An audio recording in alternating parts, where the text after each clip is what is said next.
let's talk about internships at Sandarbh first. Okay. So how do you shortlist applications? So what I'm looking for is, let me tell you what kind of interns don't get into Sandarbh. If your CC, 10 other people decides me, I mean, you're not going to get response. So Then question no. ही नहीं है, right? Yeah. Number one. If I see that you have spent too much energy trying to prove to me what you are, then I know what the tone of your internship in the office is. Right? How do you figure that out that they have tried Yeah, you can a make lot out. No, to I mean, if prove? you've got a chat GPT mail that has come in saying that how brilliant you are, I mean, the language of the, a lot of my interns, once they become friends and they ask me, what did you think of the portfolio? They actually get offended when I don't remember, because the portfolio is the last thing that I'm looking. I've read the mail. Something has caught my attention. Somebody has said, like, look, I was looking at this. I write a blog or something. Then I'm more likely to go read your blog than to actually look at your portfolio, because we've had experiences where the two portfolios have the same drawings. Right. I mean, how do you verify it? I mean, how do you know this work is yours? I don't. I can't make out in a portfolio. So I have to take it out with a pinch of salt. Right. I mean, we have been students ourselves. Under pressure, there are a lot of things that happen that should not happen. So I definitely don't get excited about people's portfolios. Right. I mean, I'm looking at the mail that has come in, the way the communication happens, and invariably what I do is I call. I would have called and had a conversation with them, and then I'm judging the personality. If I find the person interesting, that's when I love them. How do outgoing interns apply their learnings at college? So, see, one of the things that we do in the internship, like I was telling you in the beginning, that we trying to help the interns understand, first of all, what valuable skills that they need to have. Like, see, there's no point in being a good architect if you can't communicate the drawing, communicate the idea across. So how do you do that? You can either learn how to draw well, either you're sketching well, or you're very good with sketch, or any of the softwares. So this is something that we kind of constantly, through the internship, we do talk in terms of the value adds that they're doing within any setup. Right. So suppose if somebody is already skilled in sketching, I generally tend to tweak that up a little more. How do you tweak that? So see, what happens is, this is my observation, that very few colleges where they actually teach kids how to sketch. Most of the sketching is picked up. Like what somebody else sketch. So what happens is, most of the kids who pick up sketching is pure talents. There is no at all. Right. So, but when you are able to differentiate between talent and technique, even somebody who's not talented can sketch. Right. So we focus on the technique. How do you kind of draw a grid? How do you kind of use quickly lines and things like that? I insist on, even let's say that I have sent somebody to the site. I play really dumb if they kind of call and tell me this is what is happening. I say, I don't understand what you're saying. So there's how do we explain it to you? I say, please sketch and send it. So when they sketch, and then I understand, so it becomes easier. The problem with not sketching is that there is a lot of miscommunication that happens, because you may be saying something, I may be understanding something. So when you sketch, when you learn, so I see that conversations like that, where you're explaining the value of doing things the right way, when the students pick that up, they take that back to the college. And also, we do break this up. See, one of the things that I insist in all the internships is that I be called Sai and not Sir. So this is a little weird for some children, and in fact, more than the children, their parents are scandalized. So, oh my God, you're calling your boss.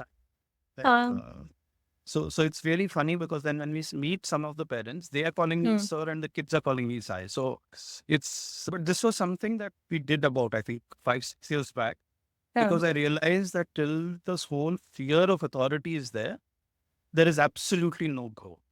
There can't be any growth. So that's another thing that happens. So in our office, extremely casual in the conversation. So in the office, I'm an authority figure, but when we're sitting in the dining table, everybody is treating me as the same age. So what happens with that is people learn that disagreeing is not disrespect.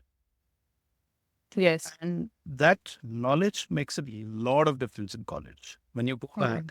Because everybody keeps their mouth shut even if they're not agreeing with the professors and the jury or the viva, because they think that if I say something, they will get offended.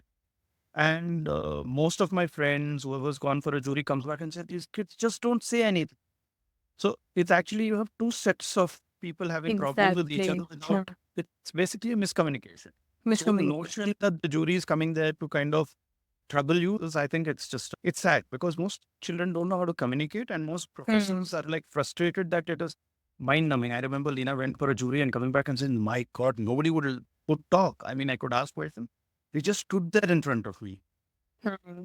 So that changes when somebody understands how to communicate.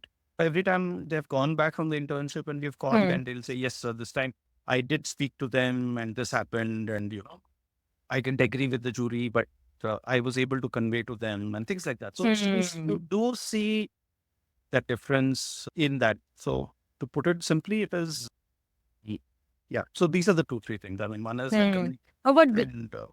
yeah, I think communication part is really, really important. I mean, apart from other skills also, but this is a very important skill everyone should develop as a student. Yeah.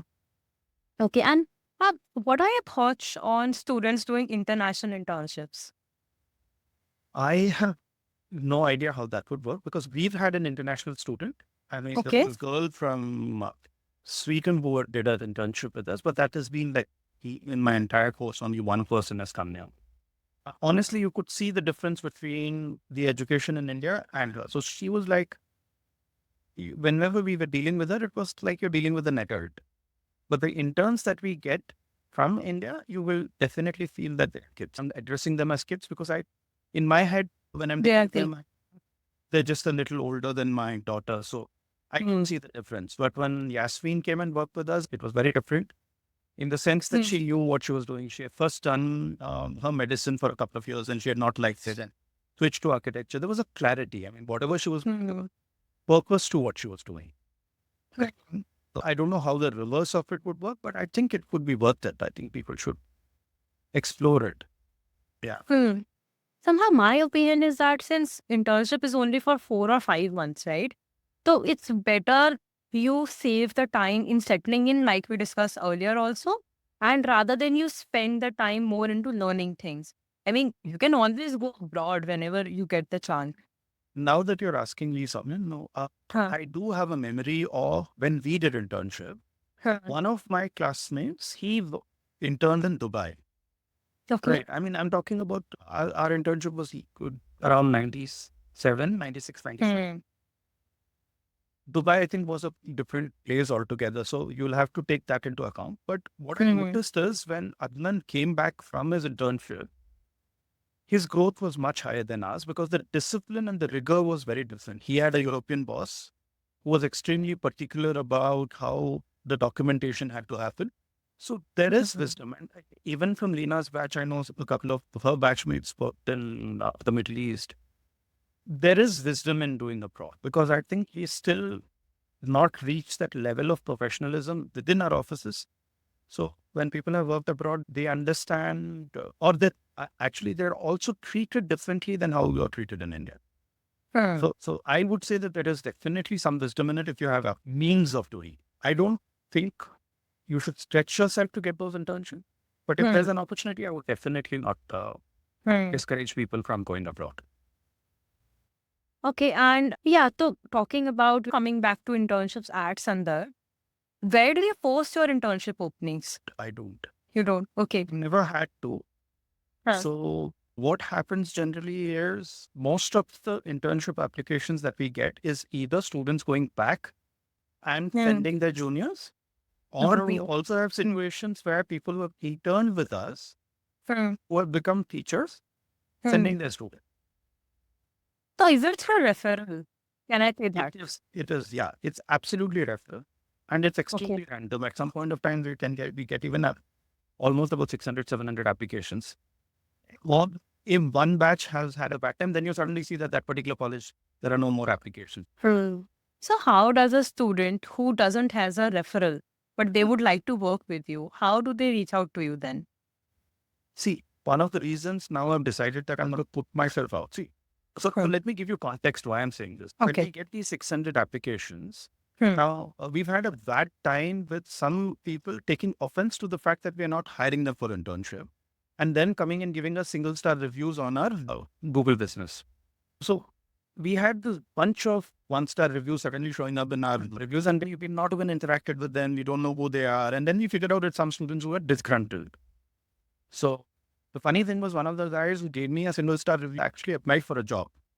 So it's like, maybe they wanted to work with you. So the reason I'm bringing this up is recently when I went for the reunion at Mohan's place, I met one girl there who walked up to me and said, so we were introducing ourselves. So I said, I'm Sai from Sandarbh. She said, I know who you are. And I'm like, she looked a little upset. So I said, what happened?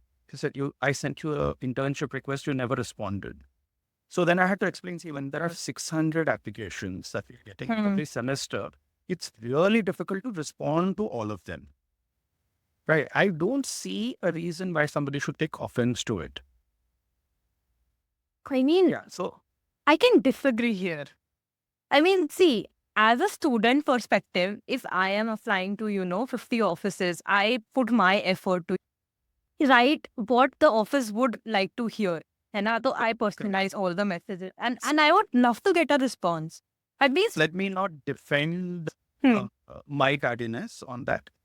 So that's a question of debate. But now the question is, of the 600, who are the ones who get responded to? I think that is what the student should be more interested right now in saying if the office is right or wrong. Something that we will figure it out and we will probably put a system in place. And that's the reason we don't publicize it, because we anyway get these kind of updates. So now, I do generally is, as I said, it's a question of luck. So basically, email, so many internship applications would have come, you would have looked at it and said, that's interesting. Or you would have said, okay, regret mail has to be sent out, and you forget about them. Now, if somebody has taken the effort of following up, then at least there's a chance. So like you do get, a lot of people will call up and say, yeah, I sent the mail. And then you again go back to the mail and look at it and say, no, I don't think I will be probably accommodating you or whatever. But better than that, if somebody has gotten in touch on an Instagram or kind of followed up, spoken about a post, there is a very high chance of us considering that. Yes, of course. So to me, I think that would be the smart approach. I think if you want to intern, first build up the relationship. And first of all, I don't think 1 month before the internship is the right time to apply. Yeah. What you need to do is, I think already in your second or the third semester, you need to know that in the 7th semester, I'm going for an internship. Start collecting the names of the offices that you would like to apply. Start building up a personal rapport, because see, what happens is on our Instagram, we want engagement. So the relationship is kind of warped in. Ulta there, where I am looking at engaging with anybody who's communicating on an Instagram. So I would probably send out a mail and say, hey, if somebody asked a question, I always respond and say, yeah, this is what we have done or something like that. And when that person comes and says like, look, I want to apply for an internship, you say, yeah, send it out. And when that person comes and said, I've sent it out, you make an additional effort to go back and look at the mail. So honestly, I think that would be a better way to do it. Knowing that you are anyway looking for an internship, start at least about 3 semesters early. I don't think that strategy will fail, because last time what happens is you have already engaged in conversations with some 50, 60 people. You have kind of said yes to some 2, 3 people. Then when you get a good portfolio, you really don't want to go back and tell somebody, like, look, or... But fine, I have a follow-up question here. If a student is reaching out to you 1 year before they actually have the internship, right? Isn't it just a hollow email then, or a hollow follow-up? So no, this is the problem with it being a hollow follow-up. Okay. Interested in that form, should actually be interested. Okay. Following up with that form, if you're not following up with the post, if you're not asking question, then it's a hollow thing. I'm not giving you a technique. About building cool relationships and then looking at that architect as somebody who would be able to mentor you. And that, even if I'm not, like say currently, I think as you're aware, I'm mentoring people who never worked with. We were never going to work with. Yeah. So it's not, see, because internship itself has its own limitation, right? How many people can you mentor in your internship? Yeah, definitely. There is a limitation. I mean, even if I really wanted to be nice, it's commercially not possible. Possible. 600 interns. What do I do? Right. So that's why people out of that have to be smart. I think I agree with like everything, whatever you said. I still think that the system is broken. Right. The problem is that we apply for internships on email and we don't have a portal for it.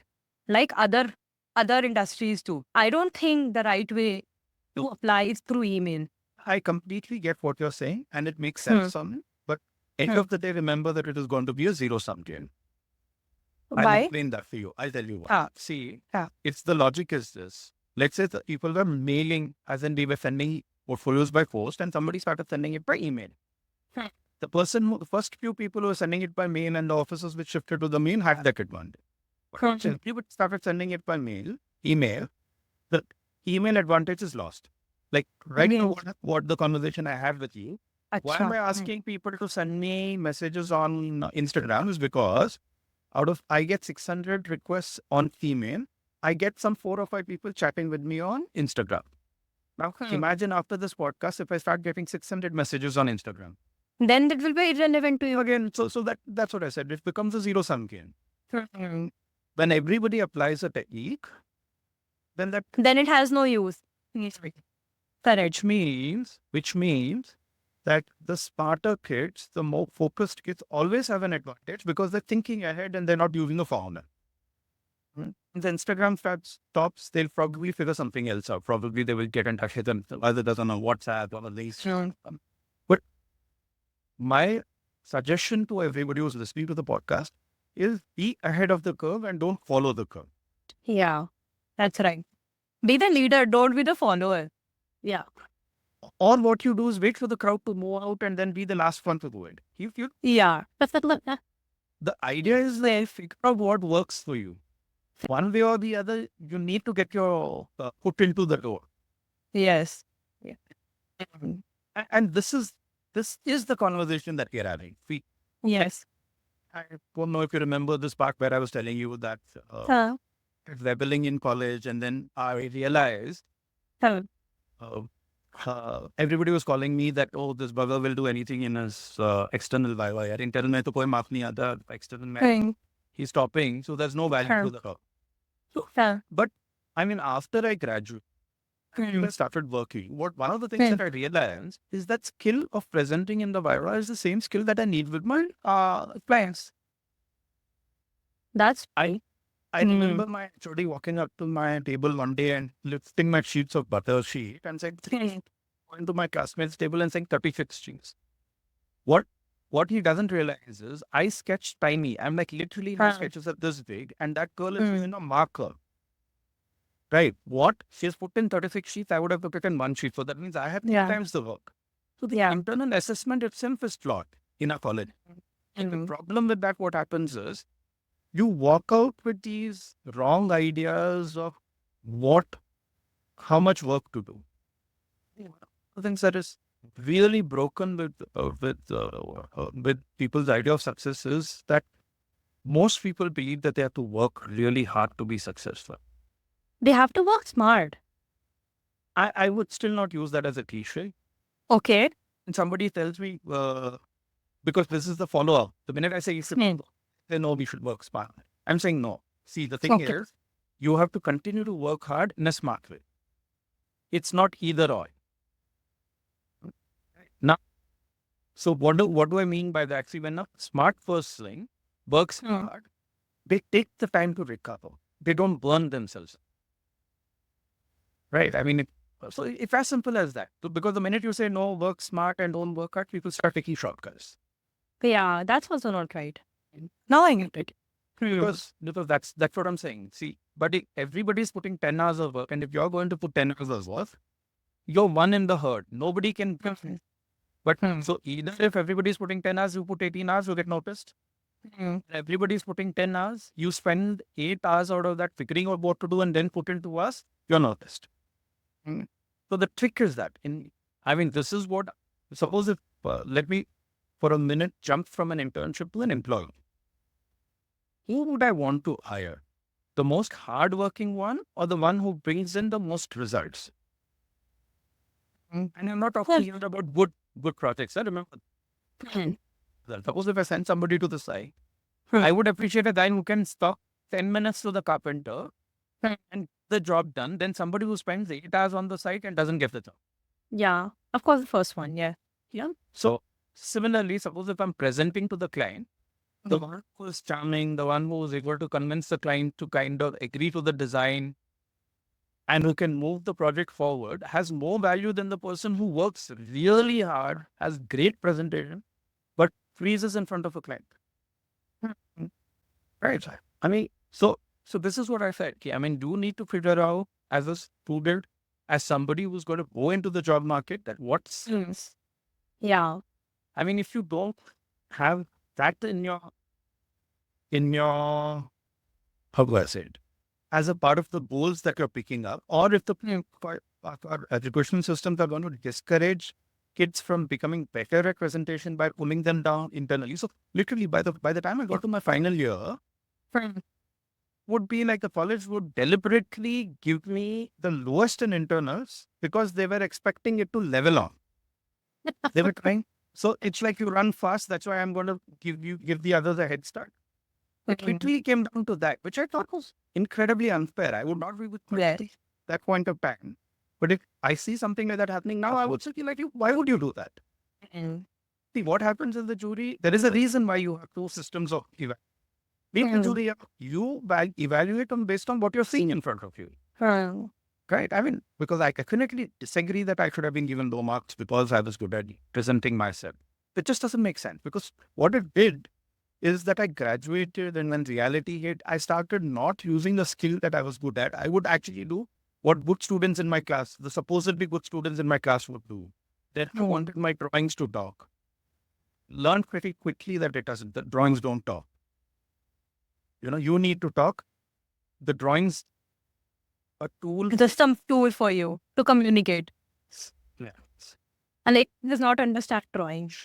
It doesn't. I mean, they don't even know if you've drawn a plan section, what it does. Right. Yeah. It is. Even now, we find it difficult. Even, in fact, every technological improvement that happens, all architects celebrate saying that now things are going to get easy. Right. I remember, because we are the generation which used to do the hand drafting. Right. Mohan in his office very proudly showed me his drafting table, saying that, see, I still have the drafting. All of us have worked on it. Nostalgia to it. So, but we are the generation which kind of resisted moving to AutoCAD, saying there is something about working with your fingers. Right. So we actually sat with the set squares and drafted, and we couldn't think unless we had the set square. Then with a lot of effort, we shifted to AutoCAD. And from there, AutoCAD, say when we had to go to SketchUp, there was this whole conversation saying that, SketchUps doesn't explain, because that line thicknesses have meaning, there is the shading has a meaning, and all that nonsense we did. And then we reluctantly shifted to SketchUp. While each step was supposedly to make it easier for the client. Which has seen that it has not made a difference to the client. I mean, you can send them 3D drawings, you can send them as many renders as you want. They have no clue. Because it takes a certain, like I think in the beginning of this podcast, you were talking about it. It takes a certain amount of calibration. In fact, this is a problem even we as architects have. Like when you draw and when it gets built, unless you're able to see your projects being built and you can stand and feel the space, you really don't know what you've drawn. Yes. You really don't know what you've drawn. And for the clients, it doesn't happen. A 3D drawing doesn't give them a sense of scale. It doesn't give them, if that is what they want. So unless you have the ability to be able to read them clearly, you make mistakes. Just because it's given to them is no guarantee that they will get what they want. So as an architect, the ability to communicate, to empathize is what becomes important. So this is what we do in our internships, where we talk about all of these things that I'm talking to you about. And I do see a difference. I mean, you can, so one of the things that gives me a good kick is to call back and say, after the semester, so how was the semester going? So it is, it's nice to hear this back from them. Yeah. So this has changed. I'm more confident. I'm able to kind of now communicate better in a jury. So I didn't agree with what they said, but I didn't get offended. A lot of times I was seeing that the students would come to us with this very pessimistic attitude, saying that, nah, see, whatever we do, they're not going to understand, kind of a thing. So a part of our exercise of internship is to say, no, your professors are not idiots. They have gone through what you have gone and they know what they're telling. It's just that you guys are not able to understand. Understand, yeah. Yeah, you're not able to understand, and you're not able to understand because you guys don't understand how to deal with disagreements. Yeah, criticism also. Disagreement, no criticism is. Yeah. I mean, if there is no disagreement, that unless the student thought it is good and the teacher is thinking that it's not good, you don't take it as if I know I have done a bad job and somebody is telling me I've done a bad job. I don't treat it as criticism. Where the problem starts is I think I've done a fantastic job and somebody's good. So it starts, the root is the disagreement. I mean, True. yeah. Yeah. Okay. Okay. So what mistakes do you see candidates make often in portfolios or on interviews?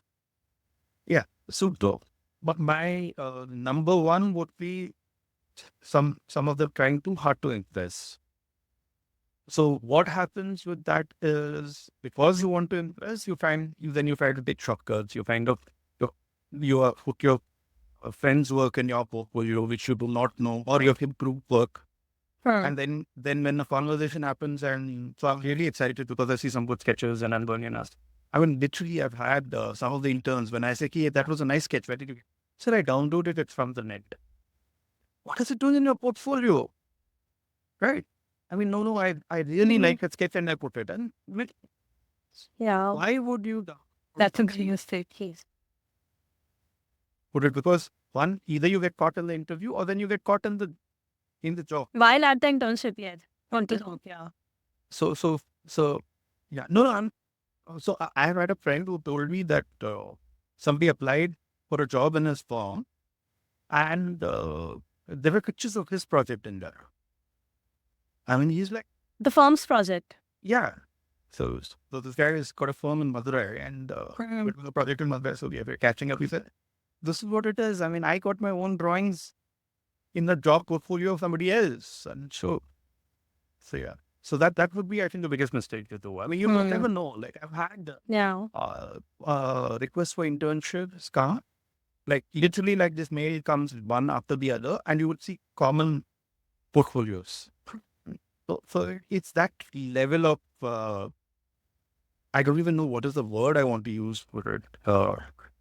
Careful? I don't know what it is. Yeah, taken for granted, I would say. Just like, I mean, why? And these are the people who are the most stressed about the internship. You know, the reason, I mean, if you can become friends with them at a later point and speak to them saying that, like, why is this happening?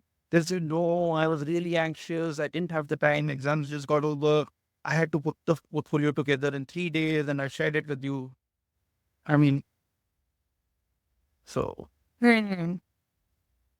Okay. And what mistakes would you say students make while they are on internships, while they are at internships? Yeah, I think you're going to make me look like somebody who complains a lot. No, I just want students to learn what not to do. No, I think I can't stress enough. I think we've had this conversation where I said, please don't take it as a job. This is not your first job. Why I say it's not your first job is because the minute you say it's a job, then you say, see, the office is supposed to start from 9 to 5. Kind of a thing. You know, we need to learn how to have work-life balance. I mean, these conversations, I think, are natural when you're an intern. I mean, because most of the time, if you're going to leave after I become 3, because 9 to 5 is my work time. Yes. That's the time when I'm working. I'm not sitting and mentoring you. I'm not sitting and talking to you. 5 is when I'm maybe a little relaxed, and then that's the time you're supposed to pick my brain, understand my experiences, and learn from it. So then, unless you're sitting late in the evening in a more casual environment, you're not really picking from the office, to be very honest. Yeah. So that's where I'm saying the problem comes in where you're treating it as a job. Once you think this is an opportunity to see others work, that's how I mean, yeah. See, whenever we talk about internships, now everyone says that this is your first professional setup, and this is your time when you have a sneak peek in the industry, right? So that's why I think a lot of students get stressed also, that I have to be professional, I have to behave in a certain manner, right? But I think the biggest blessing of being a student is that you are learning. Since you kind of been complaining so much in this podcast, let me do one more thing. So, strangest things that I see is that some colleges are telling the students that, "Acha, ab tak to you guys had a good time in college. Now go for the internship. See what happens to you." So that means there is a fear that is built up to them, saying that you're going to have a bad experience. Mm. So we get interns who literally have come for the internship and look anxious. You only treatment for that. They start becoming comfortable once they get their first casted. You can literally see the tension go out of them after the first blast. And by first blast, you mean? So you ask them to do something, they're so scared that they're not registering. So you tell them, okay, make this drawing and come back. And they're not able to understand because they're so scared that they don't want to ask you. So then they go back into the studio, check with others. I just need to do this drawing. What do you think he meant? And then 3-4 days later, they'll come back and they would have done assumed something else. But initially, you'll be patient and then probably you'll say, what the hell is wrong with me? And then some crying will happen and some this thing will happen. I think everyone has to go something like this. And then you have to ask them a standard question. What did your college say? They said, he blasted. I said, the blasting is over. Now are you comfortable? They're like, yeah, I'm feeling a lot better. So my request to the teachers who are seeing this podcast, please do not, as it is, these kids are all really tensed about the whole thing. I don't think it's such a bad world out there. Yeah. I think the way the kind of reputation that this whole internship is taking, I don't think it's that such way. Yeah. I mean, I personally feel that internship should be light, not in the sense of learning, but in the sense of environment that we build up around ourselves. If I'm scared to ask something, how will I learn? Absolutely. I completely agree with you, though I mean, maybe a few batches earlier, I was taking myself to since. Okay. Use this podcast also as an opportunity to apologize to all the interns who came in during that week. We have changed a lot. Yeah, we have changed a lot. So I think now, he kind of, work, we take it as seriously as it needs to be taken. But we do have a lot of fun in there. Sorry. So I have interns or other employees who travel and then they kind of text me and say, having fun traveling, but I'm really missing offers. I think that I take that as a compliment. Yes. Work. I think that's a great, as a person running an organization, I think that's a great call. Yeah, that's proof. Yep. So, Sai, my questions are actually over. Now, if you want to, add something to the podcast or you want to take another opportunity. No, my learning from this podcast is, I think, I talked too much. No, I would not say that. I have not let you talk. Maybe the next podcast I'll review this. I need to stick to the... So, no, it's not like that. I mean, I really enjoyed our whole conversation. I mean, if everything had not went haywire with the setup and everything, I would have actually, talked to you for 3 hours. I was telling you in the morning also, that I am learning a lot of mentorship side of thing from you, right? How do you actually see into the other person? What kind of mindset they have so that you can help them? That's a very good question that you're asking. In fact, I was also thinking about it. This is another thing that I find it very funny. You help the interns. Have been asked this question multiple times. As the intern turns around and this, so I really want to understand why you're putting so much effort into me. What do you want in return? I'm not joking. I mean, this is a very common question. Okay. So, this is the unfortunate truth. I mean, and then you have to kind of look back and say, why you do it? And I think most of the people who want to mentor are doing it for 2 reasons. It could be either of the reasons. One, that you didn't get good mentoring when you were when you needed it, and you feel that this is an obligation that you would want to, or you got such good mentorship, yes. That would feel that you're obligated to pass the favor forward. Now, this is what I believe for a few years, till a few years back, saying that. Oh, okay. Your thoughts have changed now. Yes, my thoughts are okay. Saying that actually both of these have happened in our life. It's just depending on how we are viewing the world. We either feel that we didn't get mentored enough, especially if you're complaining about the world, you feel that you're not being mentored. Once you start kind of realistically looking at the world, you realize that you've always had mentors. It's just that you're not been in a state of mind to take help. Right. You get what I'm trying to say. So I'm sure that I remember now when I was struggling with song in submission, there would be a professor so that I remember. I mean, this is specifically I remember because Samit from Matthew and Boys, he was teaching some classes and I was struggling with my thesis or something, and he looked at me and wanted to help. I don't think I took his help. I was so overwhelmed with what I was anyway doing that I really didn't want to have a conversation with it. So, and then to complain that nobody is there to help would be foolish of me. And again, then I said that I wanted to quit Mohan's office and then go. I remember he's spending like almost 10-15 minutes saying that's a very bad idea. You're doing well in this office. I really need you to continue here. This is something that you will regret. But I was absolutely adamant that, I knew what I was doing. To go back and then say that I didn't get mentorship is not clear. You had the possibility. Yeah. So once the flip happened in my head, now I can see this problem with. So earlier when I was in this very black and white kind of a mindset, what I would say, this person is not ready to be mentored kind of a thing. So now I call it out. I'm saying that like, look, I can see that you need a lot of help, but I also see that you're reluctant to take the help. Can we first start from that point? Can we start from why? How do you figure that out? I mean, experience. Or maybe that, see, I've always been, when I was growing up, I've always been a very introverted child. So I've spent a lot of time people watching. So I had the exact opposite sibling. So my sister was extremely extroverted. So the two of us are very close in age and either classmates through school. So wherever we went, she would be the center of attention and everybody would forget that I exist. So I didn't like it at that point of time, but I mean, if I look back, what happened is I could see I could see people's behavior.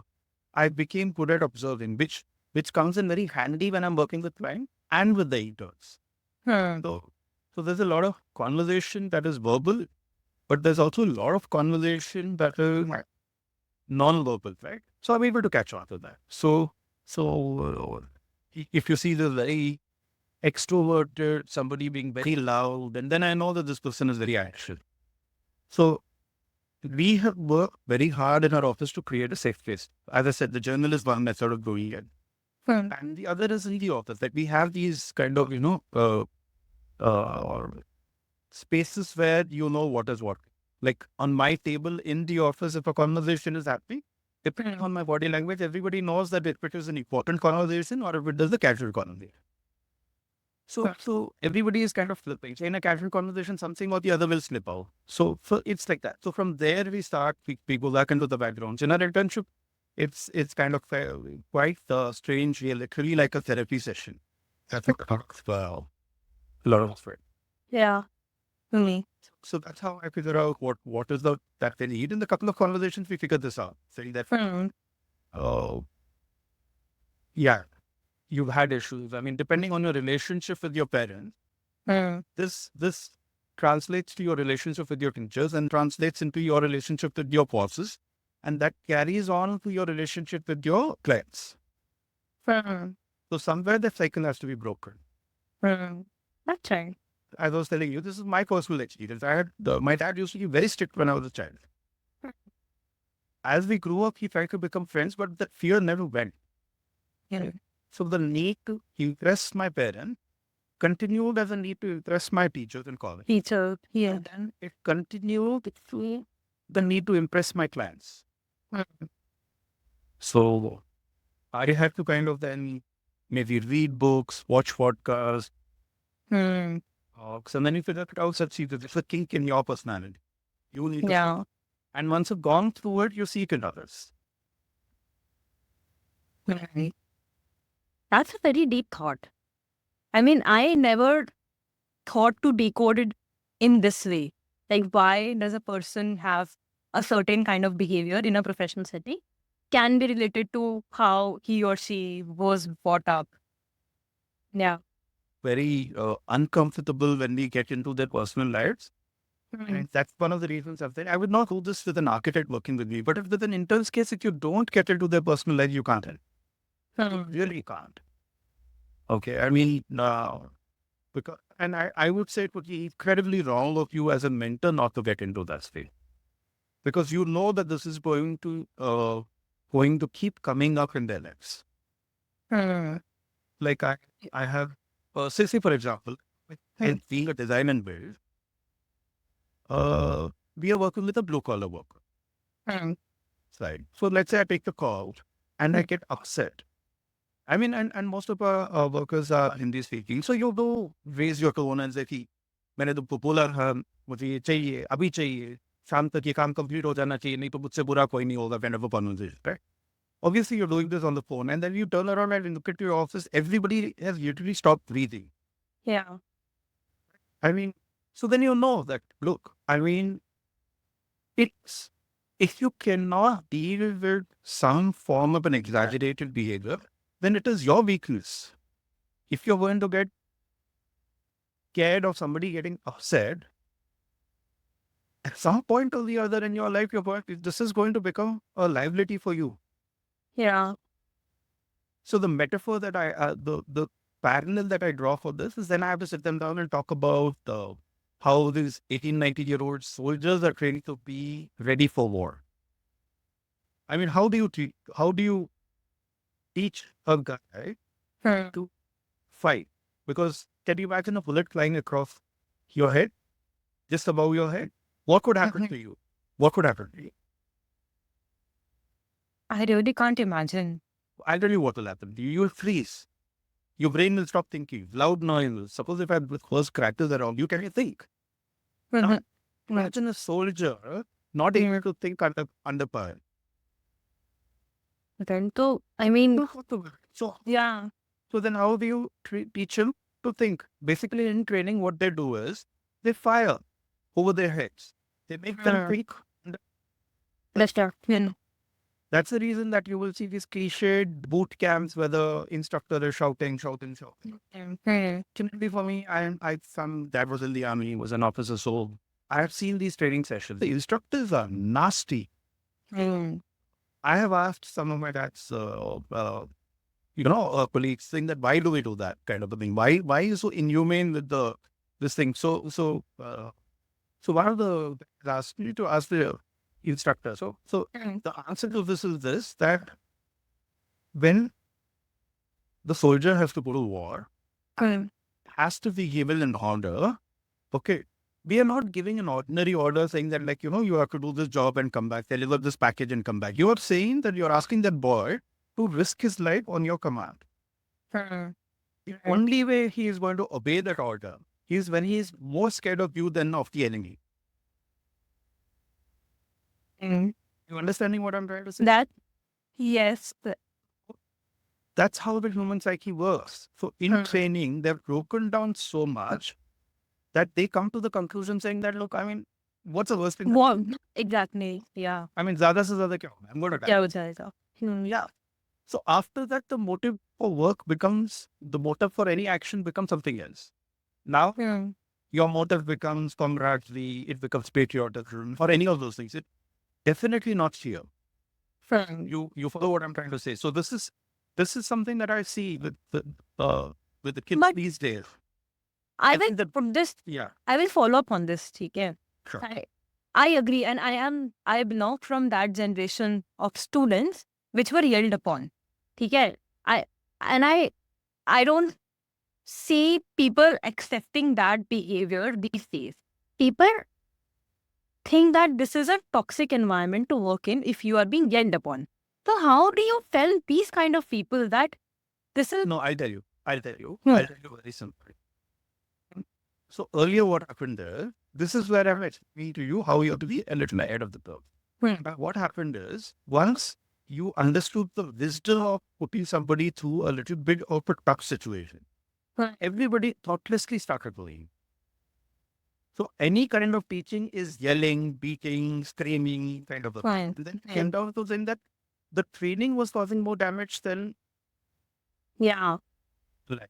So now everybody started saying it's toxic. So now you have the other side. Right. People who can't even take a little bit of a screaming. So we found a solution to it. It's very simple. If the kids consent, once they have committed to that, they don't get offended. But isn't that... Yeah, but wouldn't... is that? It's as simple. You said you're put an image. But you say, like, look, this is what it is. This is what it is. This is why you need to be shouted at. This is why you need to be comfortable with somebody getting upset with you. Let me know when you're ready. And you do it to a level till which they kind of, you see, as I said, it's a process. As I said, mentoring somebody in the office is as important a job as you building a project. It is not something that happens incidentally in your office. Yeah. So, which means that you need to have a curriculum you're going to follow, have a ritual. So, this is something that we figured out. So, what we have to do is, as the intern comes, first we have to make them comfortable. Then we have to make them uncomfortable. Then we have to again make them comfortable. And I couldn't, yeah. It is. Like, I mean, so the example that I give is like, I talked to them about tempering the steel. Okay. Temper steel. You basically do the same process. You're heating it and you're cooling it. Cooling it, yes. You're cooling it. So once they understand why it is being done and created a safe method of communication, that's what the journal comes in. And so in the journal, so one of my favorite journals, and every batch I have a few of those, is where the interns are upset with me and they're complaining to me about me. So those are some of the most hilarious journals I get. I mean, wow. But that's such a crazy idea. I mean, it is. Initially, when I did it, I found it. It was one step at a time that we reached it. But now I think that is something that is the foundation of our internships.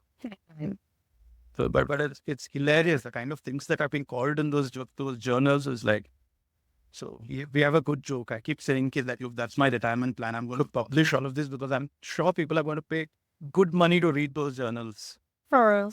So yeah. So that's what I said. So it is something that we will have to put in the effort. If you want to take the internship seriously, then it's a job in it. So yeah. Amazing. I mean, so yeah. Going a step further. I mean, I'm as proud of the people who we have built as the buildings that we have.